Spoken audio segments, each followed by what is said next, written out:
Welcome to HyBiz News. My name is Suresh Kochatil. In a major move, India has done away with the offset requirements for government-to-government defense deal and a single vendor contracts under a new policy unveiled on Monday for the procurement of arms and military platforms for the armed forces.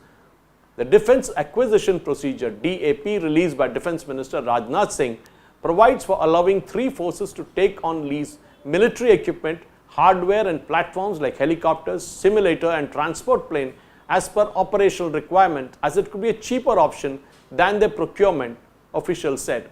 The decision to do away with the offset requirements for the government-to-government deal, single vendor contract and acquisitions under the framework of intergovernmental pacts came days after the Comptroller and Auditor General (CAG) had come down hard on the government over the poor implementation of the offset policy. Under the offset policy, the foreign defense entities for all contracts worth more than 300 crores were mandated to spend at least 30% of the total contract value in India through procurement of components, transfer of technologies or setting up research and development facilities. The CAG had specifically mentioned about the 59,000 crore Rafale deal and said that the manufacturer of the plane, Dassault Aviation and the weapons supplier MBDA were yet to fulfill their offset obligation of offering high technology to India. The offset component in that deal was 50%.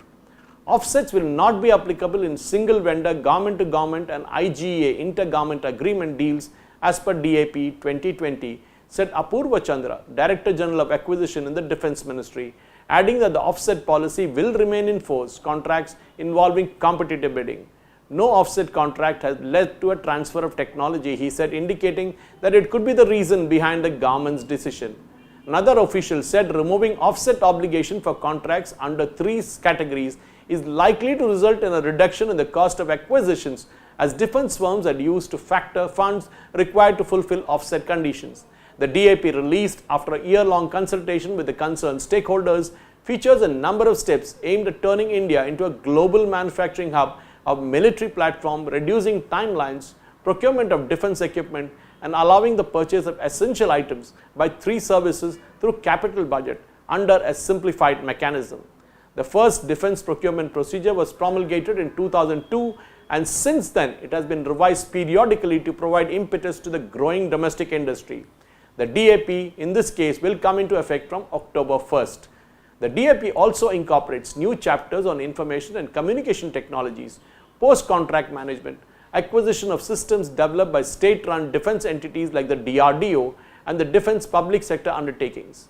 In what is seen as a significant move, the DAP featured measures to reduce delay in the procurement of essential items by three services, as it proposed a new enabling provision to acquire them through capital budget under a simplified procedure in a time-bound manner.